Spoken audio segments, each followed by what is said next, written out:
आदरणीय अध्यक्ष जी, ये वो सदन है जहां पंडित जी को इसलिए भी याद किएगा, अनेक बातों के लिए याद करेगा, लेकिन हम जरूर याद करेंगे इसी सदन में पंडित नेहरू का at the stroke of midnight की गूंज हम सबको प्रेरित करती रहेगी। और इसी सदन में अटल जी ने कहा था, वो शब्द आज भी गूंज रहे हैं इस सदन में, सरकारें आएगी जाएगी, पार्टियां बनेगी बिगड़ेगी, लेकिन ये देश रहना चाहिए।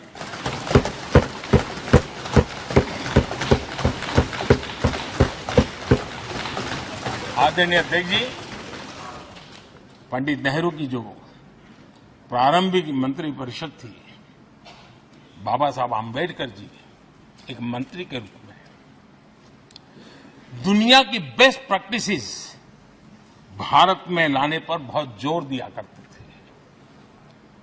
फैक्ट्री कानून में अंतर्राष्ट्रीय सुझावों को शामिल करने पर बाबा साहब सर्वाधिक आग्रही रहे थे और उसका परिणाम आज देश को लाभ मिल रहा है। बाबा साहब आम्बेडकर ने देश को नेहरू जी की सरकार में वाटर पॉलिसी दी थी और उस वाटर पॉलिसी बनाने में बाबा साहब आम्बेडकर की बहुत बड़ी भूमिका रही थी। आदरणीय अध्यक्ष जी, हम ये जानते हैं कि भारत में बाबा साहब आम्बेडकर एक बात हमेशा कहते थे कि भारत में सामाजिक न्याय के लिए भारत का औद्योगिकरण होना बहुत जरूरी है, क्योंकि देश के दलित पिछड़ों के पास जमीन ही नहीं है, वो क्या करेगा?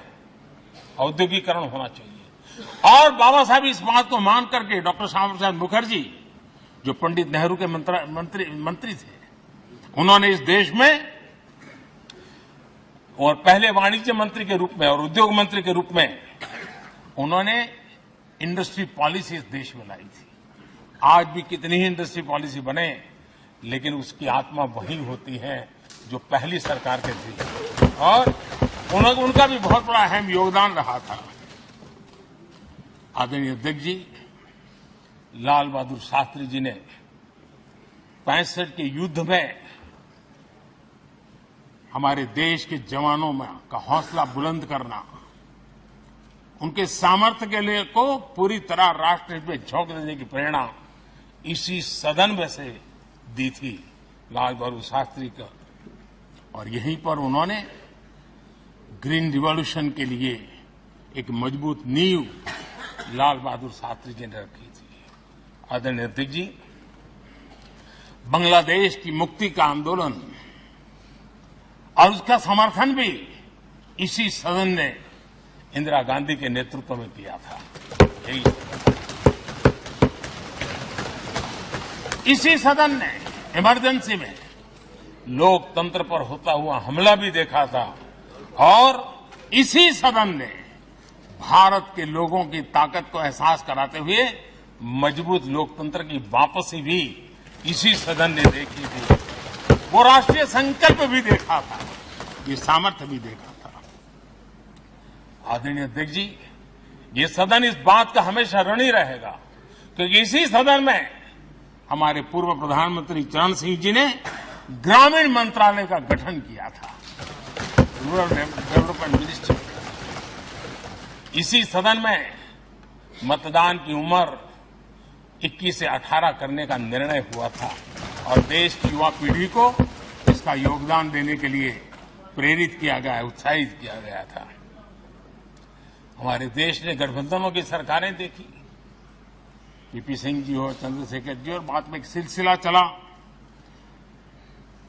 लंबे अरसे से दिशा में देश जा रहा था, आर्थिक नीतियों के बोझ तले देश दबा हुआ था, लेकिन नरसिम्हा राव की सरकार थी जिन्होंने हिम्मत के साथ पुरानी आर्थिक नीतियों को छोड़ करके नई राह पकड़ने का फैसला किया था, जिसके आज देश को परिणाम मिलते हैं।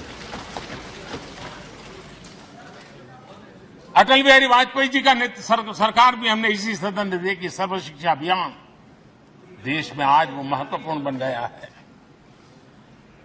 आदिवासी कार्यालय मंत्रालय अटल जी ने बनाया, नॉर्थ ईस्ट का मंत्रालय अटल जी ने बनाया, न्यूक्लियर टेस्ट भारत के सामर्थ्य का परिचायक बन गया।